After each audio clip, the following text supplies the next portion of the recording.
Okay, here we go. Does anyone not have their sheet, by the way? Because I feel like I have one extra than I should.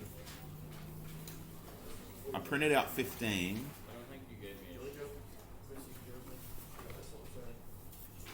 No, Oh, that's where I did it wrong. Okay, so we actually did optimization last year, but now that we know about second derivatives, they're actually a lot easier to do. So that's what we're going to be looking at today. So I was going to do a bunch of these and then give you the general rule at the end, but I decided to be nice and I've just jumped in straight away with the trick on how to solve these. So one application of derivatives we previously looked at is optimization. We're going to re-examine this topic in greater detail with our new understanding of second derivatives. So, there we go. So as a brief recap, oh my goodness, function will have a maximum or minimum value where the derivative is equal to 0. Can also be a point of inflection, but there will be a maximum or minimum. A maximum or minimum has a derivative equal to 0.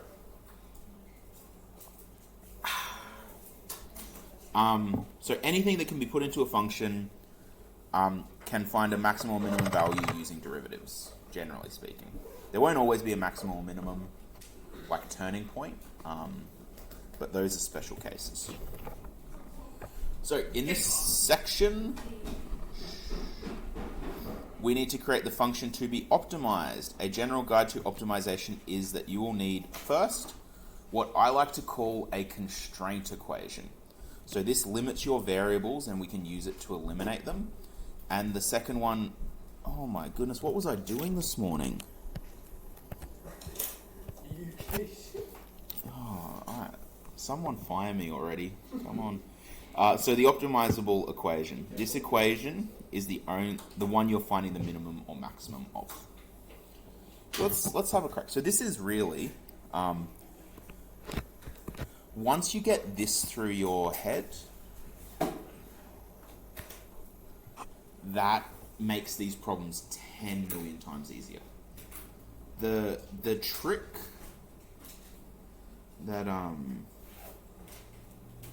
the trick with these problems compared to what we did last year is that we probably need to find most of the equations that we're going to minimize or maximize, which is what makes it more difficult than the way we did these last year. So last year we would have done a problem like the profit of this company is this based on,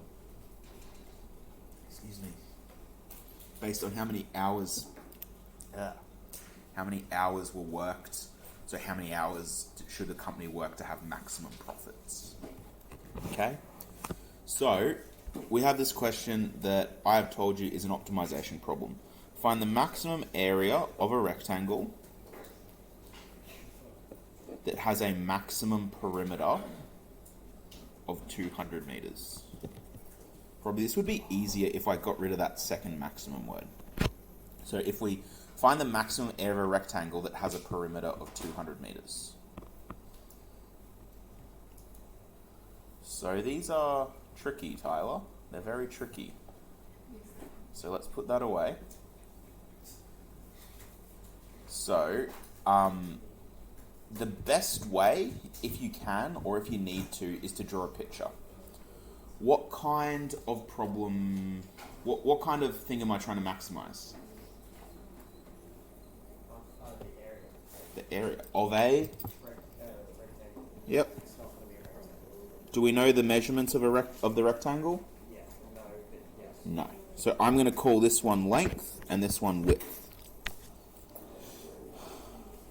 What am I trying to maximize or minimize? The area.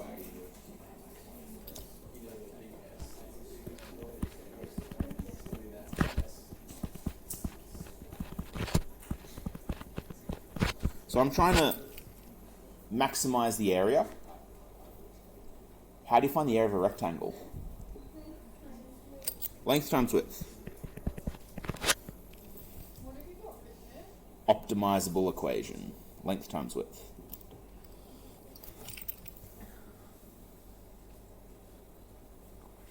So that's one equation. That one was pretty easy. What's the other type of equation we need? The constraint equation. What information do we have to construct a second equation that will let us constrain our variables? The perimeter is 200 meters, that's right.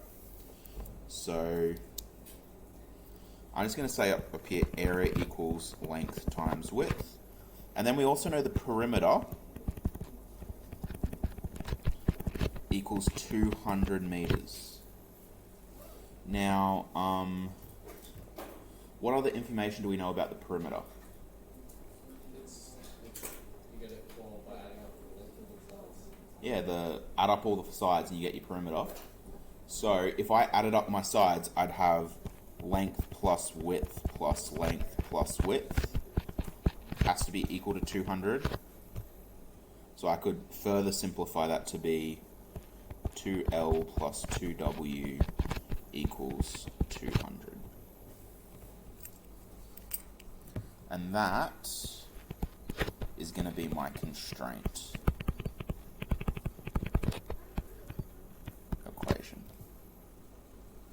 Back in old Maths B days, there was an assignment around this topic where you had to like maximize the volume of a can while minimizing its surface area. It was quite interesting. It was a lot of work.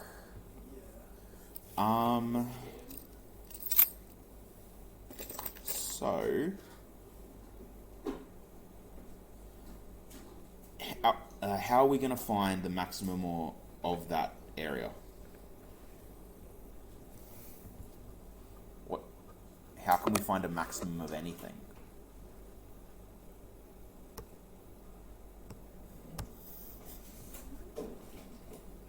The maximum is a type of what point? Turning point or stationary point. How do we find a stationary point? We differentiate and set to 0. So, to find the maximum area, I'm going to have to differentiate that area equals length times width. And then set 0. What's an issue with differentiating that as it is? Sorry? Well, what's our variable? We've got 2 there, length and width. Can we differentiate 2 variables? No. Is there a way we can make it so there's only 1 variable there? Yep, sub in something. How could we find something to sub in? What would we have to use? The constraint equation. So all we have to do is take your constraint equation and get it in terms of 1 variable or another. Which variable do we want to isolate in our constraint equation? Width. Okay, let's do it. So let's minus 2L from both sides. 2 times the width equals 200 minus 2L. Divide by 2, divide by 2. My width is equal to 100 minus L.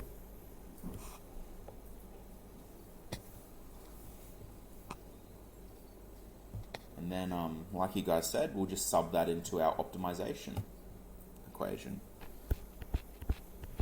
Sub into area rule. So I'll just move over here. My area becomes length times bracket length. 100 minus length.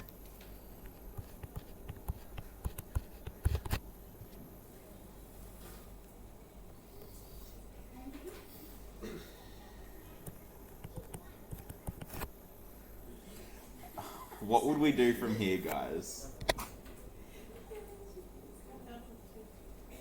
What do you reckon? What are we going to do from here? Oh, I thought that was a 2-year-old. I thought it was a toddler, but aren't they all toddlers? Tyler? So would you not do the simultaneous equations? Like the W equals 10 take L into the constraint equation? If you put that W equals 100 minus L back into the constraint equation, You can't rearrange an equation and sub it back into itself, because what you'll end up getting is 0 equals 0, because everything will cancel out. You can only sub an equation into a different equation. Otherwise, yeah,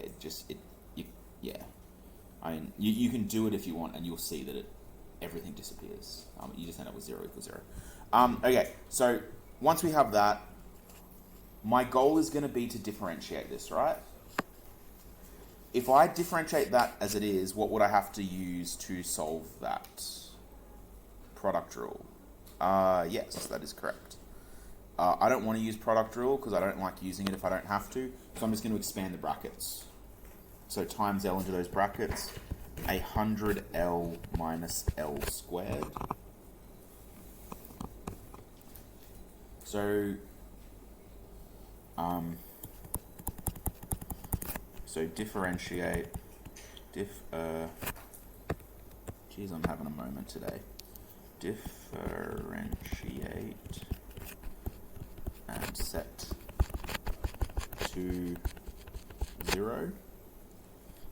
So the derivative of 100L would be 100. I haven't explicitly said it, guys, but I hope you're alright in that L is our variable instead of like X. So I'm just using L as my variable. So 100 minus 2L would be my derivative function. Is that A to the power of 1? A dash.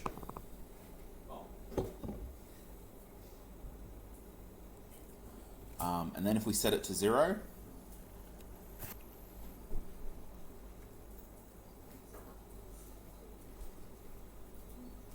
sorry, Sinead.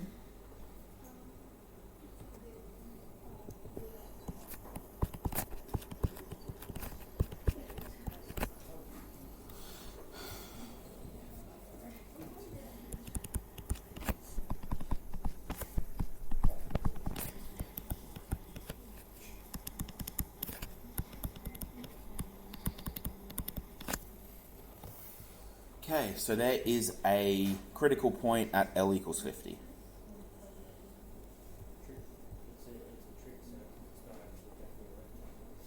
Why is that? You reckon? It will be, you're right. So are we happy that there's a critical point at L equals 50?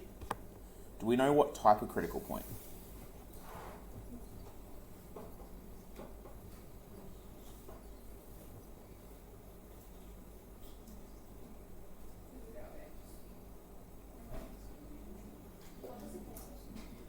Do we know what type of critical point?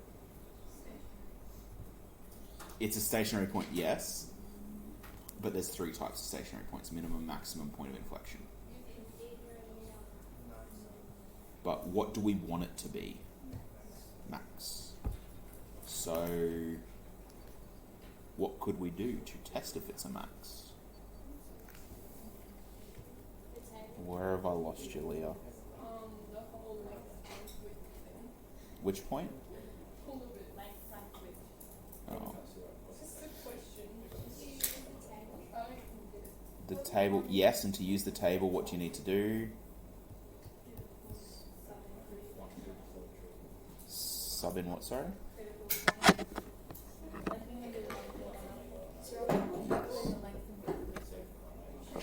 Sorry? Yes. Because the question is, we're finding the maximum area of a rectangle that has a perimeter of 200 meters. So what is the biggest possible area that a rectangle can have while it is having a set perimeter? The reason we're doing derivatives and stuff is because if we didn't, we'd have to try every possible combination of lengths and widths until we found which one was biggest. But by doing this process, it will give us what the biggest is. No. Because if you had so we're saying the perimeter has to be 200. So you might have a rectangle that was 1 by 99. 199. That would be a perimeter of 200, and the area would be 99 meters squared. If you had 10 meters by 20 meters, the area would be 200 meters squared. So the area does change depending on the length and the width. Okay. Casey said it before. If we want to determine if we have a minimum maximum point of inflection, we can do the second derivative test. Now we want to find what the second derivative is doing at what value? No. 50. Because if the second derivative is what at 50, it's a maximum point. What does the second derivative need to do for there to be a maximum? Yeah, and that is shown when the second derivative is...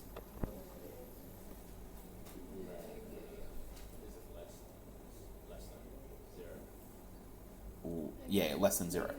So if my second derivative is negative, I have a maximum.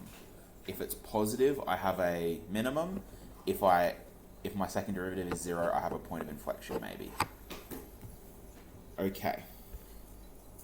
So I'm going to test L equals 50 in second derivative. So we said that A dash equals 100 minus 2L. A double dash, 100 is going to disappear, and then negative 2L is going to become negative 2.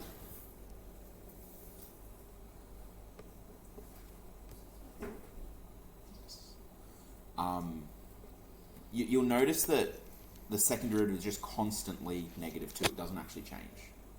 So are there any points of inflection on that line? No, there are not. So at L equals 0, what's the second derivative? Negative 2. Negative 2. At L equals 1, what's the derivative? Second derivative? Negative 2. At L equals 50, the second derivative is, which is a negative, which means the function is concave down, which means the turning point is a maximum. So I'm going to say second derivative is always negative. Do you understand why I'm saying it's always negative? Because there's no variable left in that equation. It's just a constant. If it was negative 2L, that wouldn't always be, because L is going to change the value of it. But because it's just a constant, that is just always going to be a negative 2, no matter what. So that function, everywhere on that function, it is concave down. There is nowhere on that function where it is not concave down. Is always negative. So L equals 50 is a max.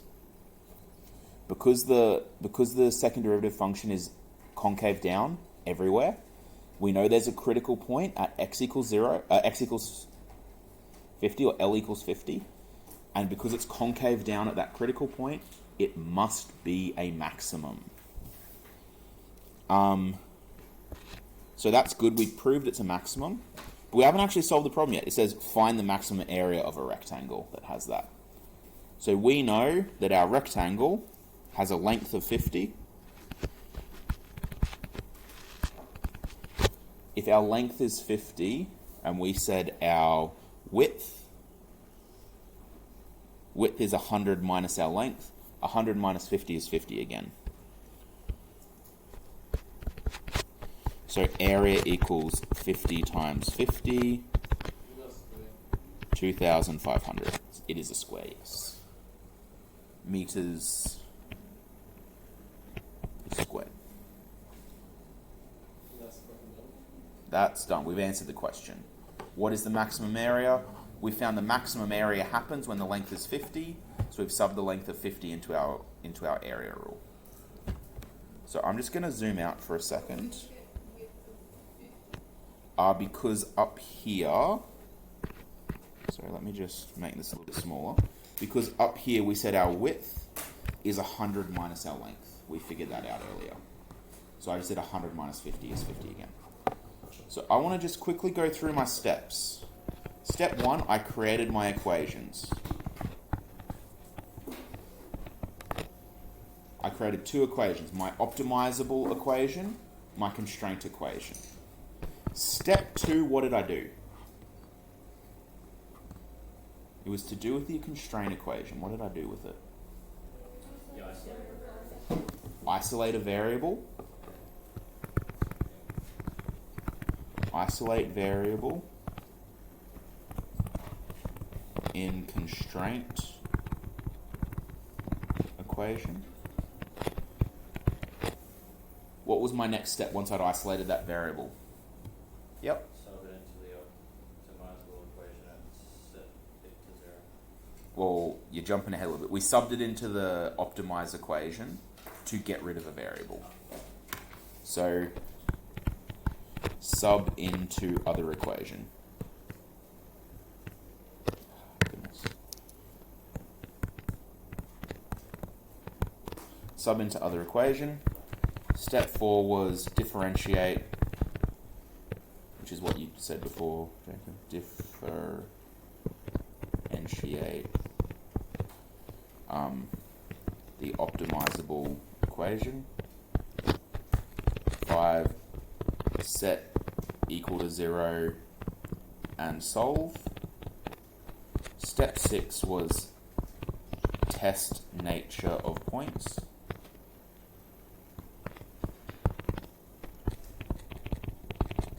And step 7 was do any other solving.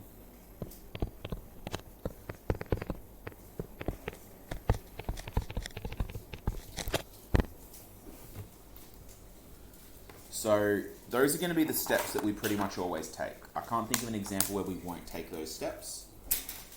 Probably the only example where we won't is sometimes they give you your 2 equations to start with. Yes. I was more thinking in terms of the solving, but yes, you're right. Sometimes you won't do step 1. Sometimes step 1 will be given to you.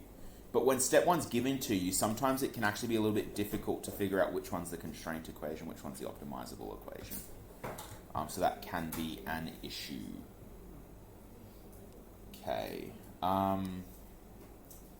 Before we go on to the next example, questions, comments, concerns, queries, questions, conundrums, quantifiable errors, quibbles, quims. I don't think that's a word. Quips. Does anyone have a quip? I don't even know what that word means. It's like a witty joke. But a quip is like a joke that's like made in the moment. It's like, I don't know, this is not a very smart quip, but there's a student in year 11 that every time they see me they go like, eh. And I go, what, did you see a mirror? So that, like I said, that's not a very intelligent quip, but that would be a quip. Okay, let's move on. Or do you guys need that list up for another moment? Chantel? Right. Okay, next question. I've brought out a classic. A tin can has a surface area of 100 centimeters squared. Find the maximum volume of the can. This one, I'm going to tell you, is a much bigger question than it initially looks like. Let's see what you know about the tin can is squared. Right. Yes, They didn't specify. I feel like a can is It's a square can. maybe like anchovies.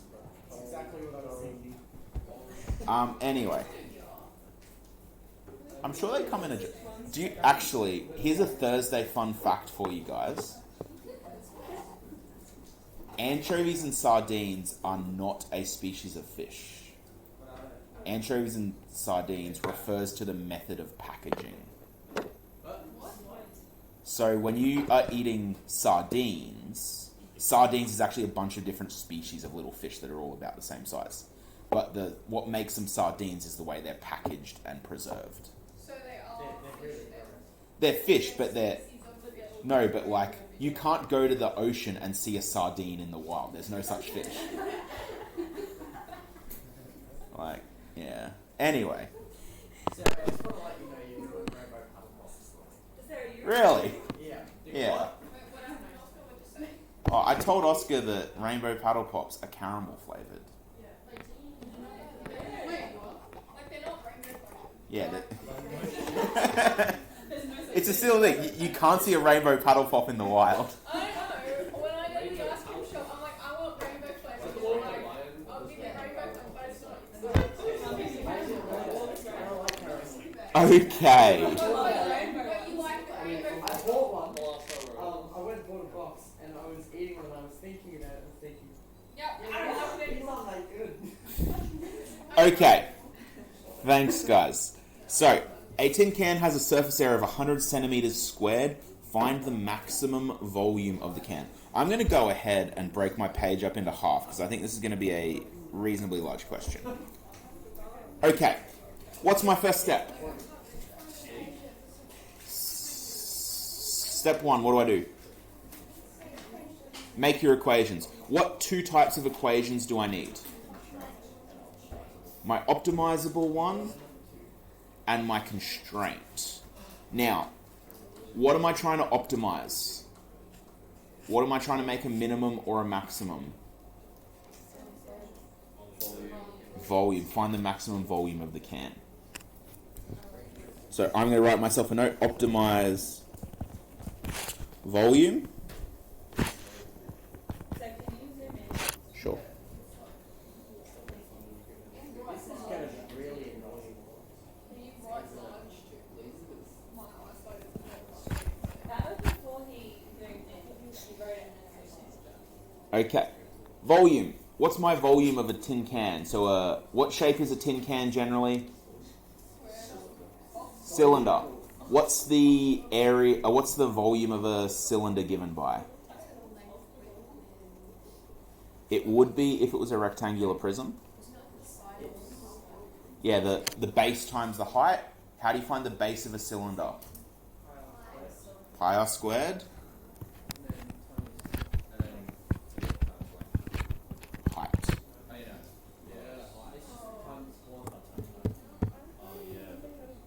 Okay, so fun fact, guys, we're eventually going to differentiate this equation. Not as fun as sardines. Okay, so we're going to optimize the volume. So what does that leave as our constraint?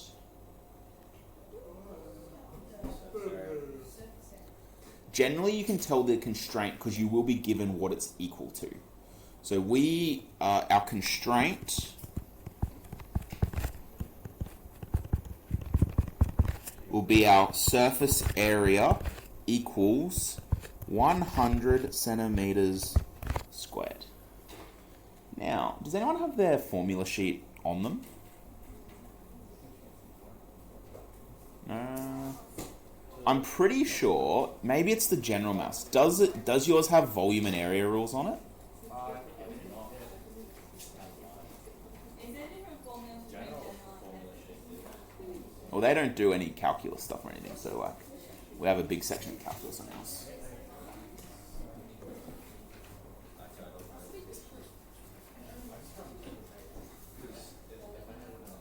I'm just trying to figure out if we need to come up with this formula ourselves, or if we can just read it off the formula sheet. So don't you have it like in Yeah, probably.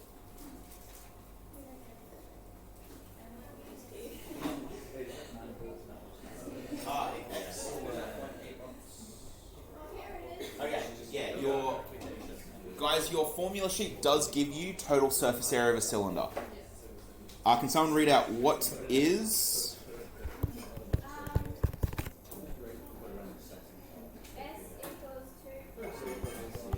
Thanks, guys. Yeah, surface area of a cylinder, that's what we want.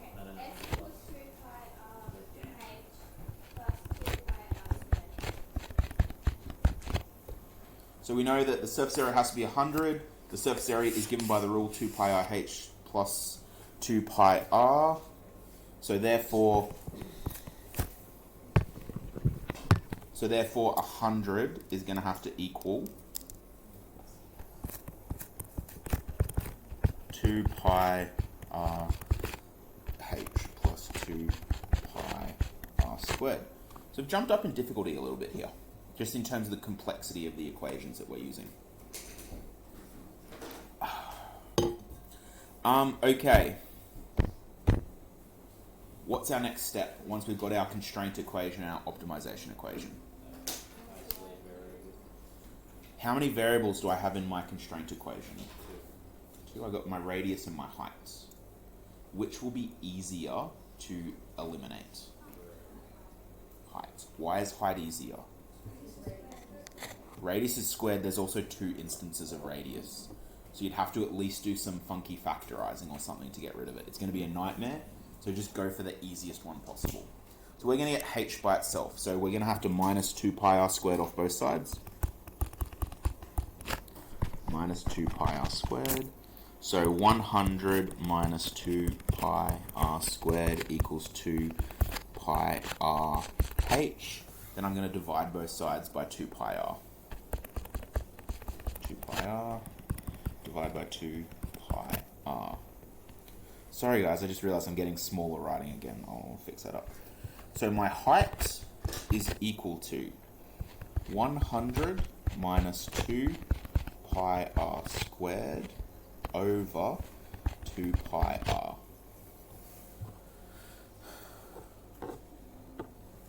What a nightmare.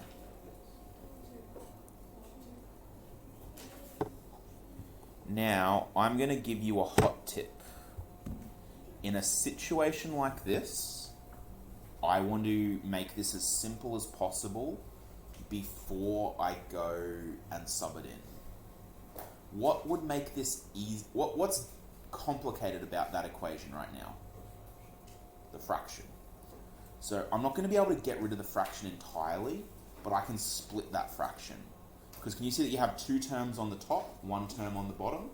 So I can rewrite that as h equals 100 over 2 pi r minus 2 pi r squared over 2 pi r. Are you guys happy with how I've split that fraction? Yeah. And then in the next step, we can actually eliminate in that second fraction over there, we can actually cancel. So we end up with 100. Actually, sorry. I'm going to even do it smarter. You see you got 100 on top, 2 on bottom. I'm going to cancel the 100 with the 2 to get 50 on top. Cancel pi? Not easily. Minus, and then 2 cancels with 2, pi with pi, r squared and r cancel, just giving us r left over. So we can say that the height has to be equal to 50 divided by pi times r minus the radius. So we've isolated a variable, we've made it nice and simple. What's our next step? Yeah, sub it back into our optimize equation. So sub h into volume equation. So we have volume equals, where's my volume rule? Pi r squared times h. Pi r squared times bracket 50 over pi r minus r. Now once again, we're going to have to differentiate that. Do we want to differentiate that the way it is? Not if we can help it. So I'm going to expand pi r squared into my brackets. So I'm going to, that pi r squared will end up on top of the first fraction, 50 pi r squared over pi r minus, when you times pi r squared by r, you get pi r cubed. And then I'll just cancel that initial fraction. So 50 stays, pi cancels with pi, and one of the r's cancels. So you get 50r minus pi r cubed. So just pause there for a moment and let you guys catch up.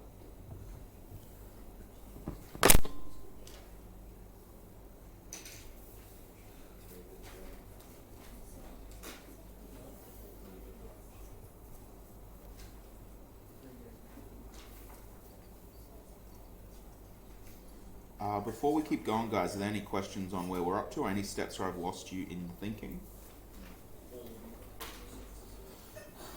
As I've said before, all of them is possibly the most useless thing I can hear because I can't help you with all of them. If you say, I'm not sure how you got that line, I can tell you how I got it.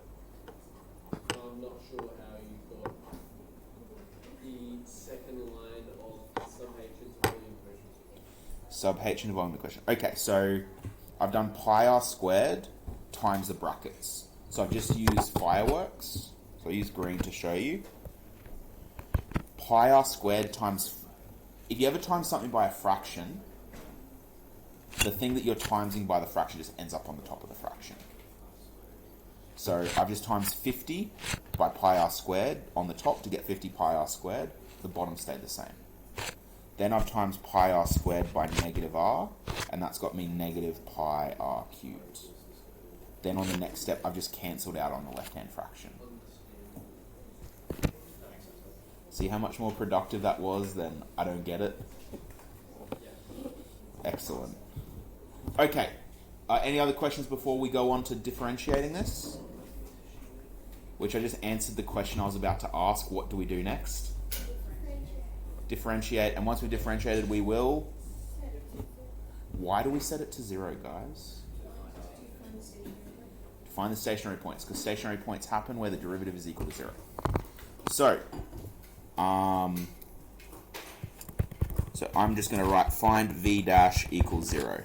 So v dash equals... What's my variable in this instance, guys, that I'm differentiating? R.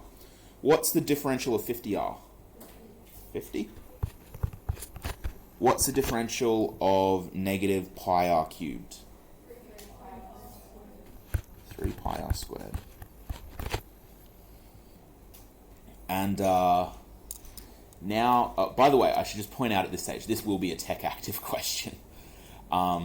We need to set that equal to 0. So I'm going to say 0 is equal to 50 minus 3 pi r squared. So to solve this, I'm going to plus 3 pi r squared to both sides. And I get 3 pi r squared equals 50.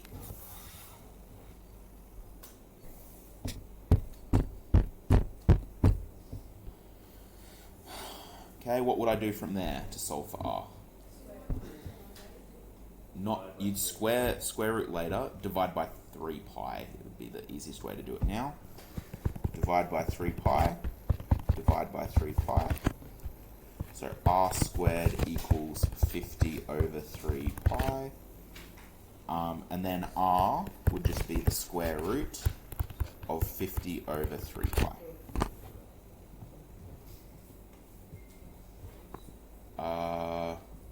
Can someone do the square root of 50 over 3 pi for me?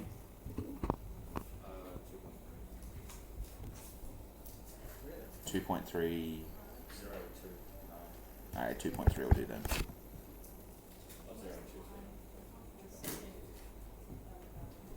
then. Do we agree 2.3, guys? No.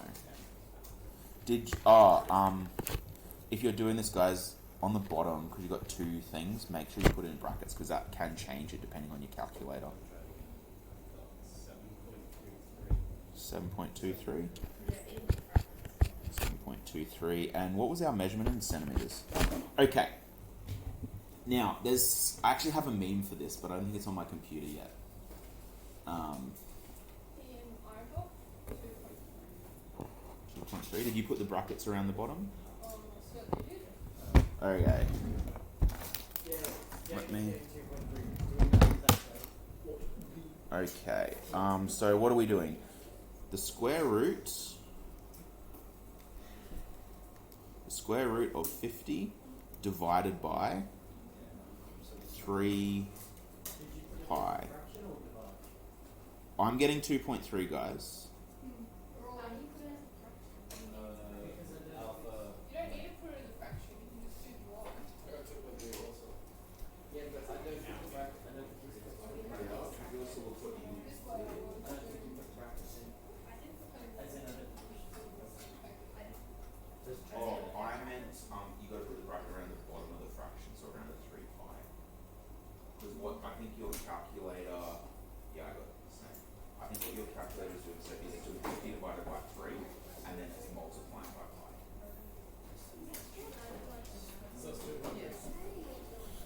It's actually a good thing that we found that,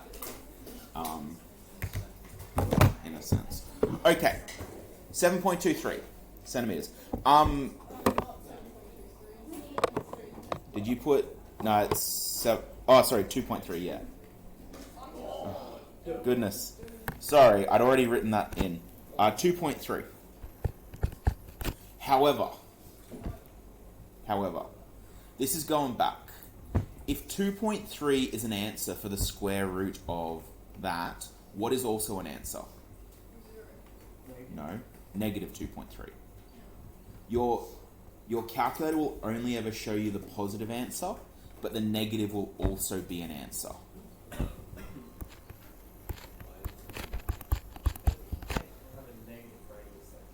No. So we can immediately discount it, but there might be occasions where it is a relevant answer. So we've got to be aware that it does exist. Like I said, I actually found a meme for this the other day. It's like Yoda saying there is another. But yeah, it was pretty horrible. But yeah, so it can be 2.3 or negative 2.3. So I'm going to make a note. A radius cannot be negative. We all get why radius can't be negative, right? Radius exists in the real world. You can't have a negative distance in the real world. So disregard.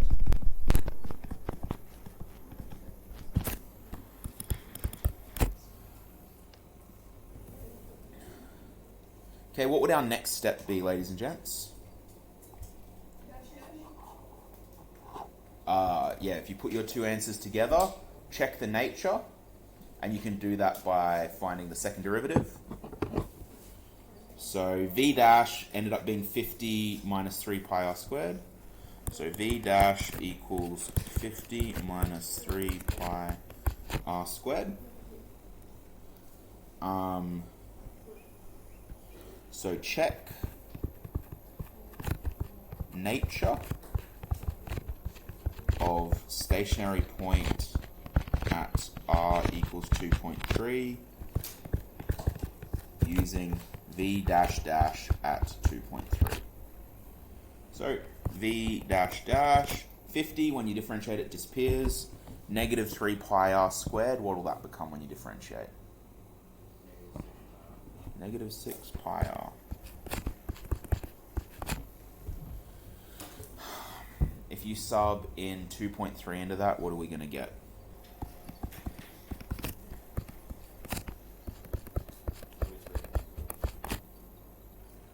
$43.4.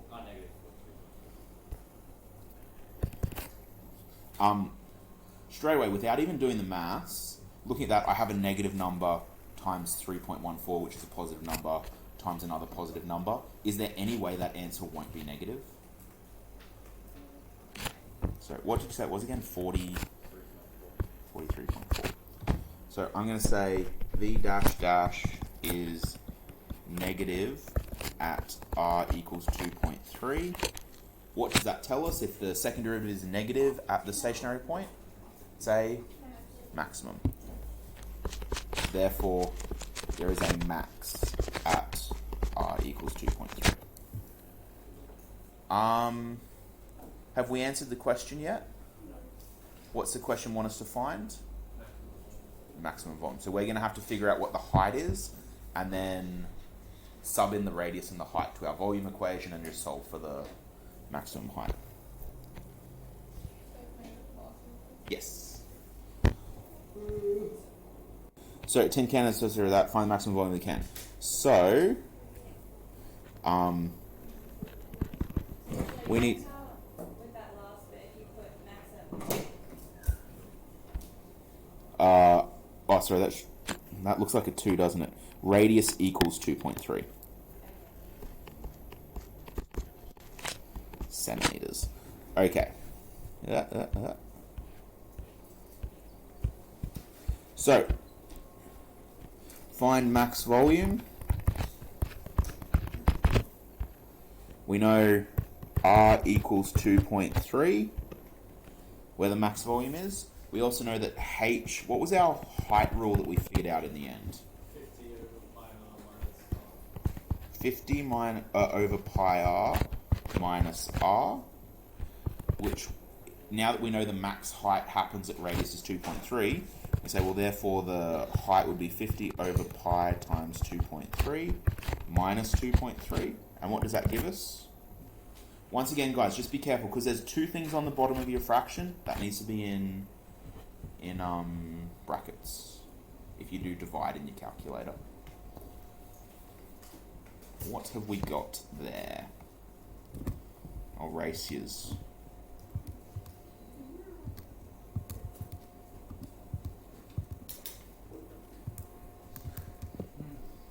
Did anyone beat me? Yeah, 4.61, or 4.62 with rounding.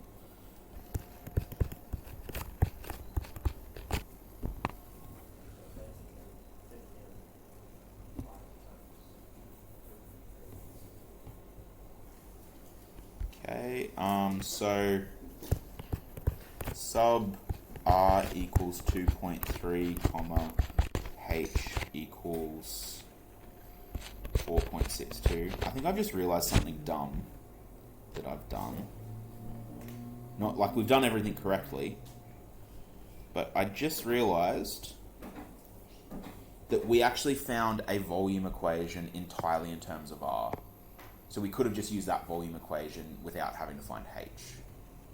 So that's my bad. We should have done it that way. But this way will still give us the right answer, just slightly more work.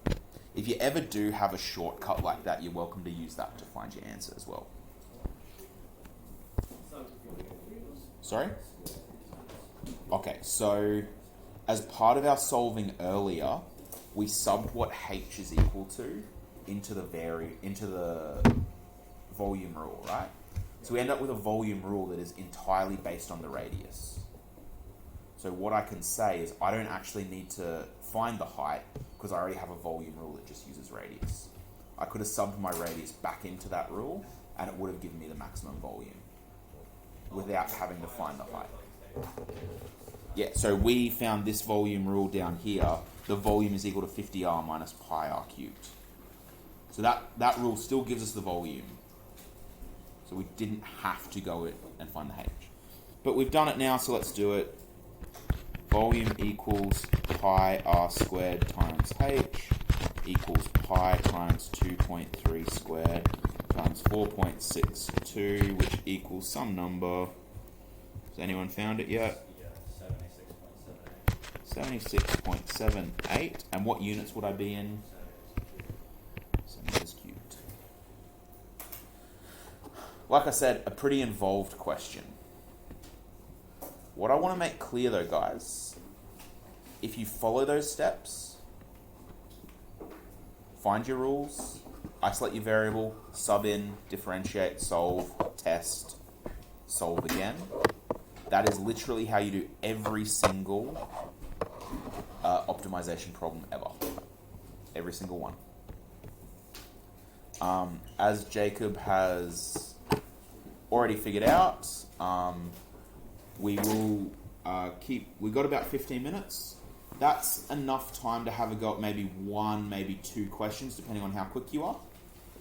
So on page 466, is it? Question 1 is really similar to the first question we did. It's very similar, but I think it's a perimeter of 100 instead of a perimeter of 200.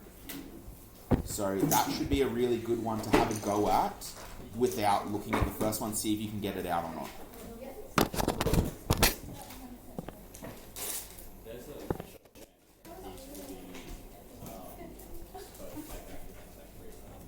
Yes.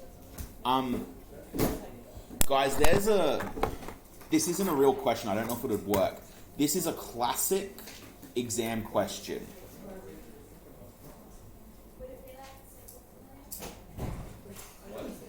These would be complex familiar.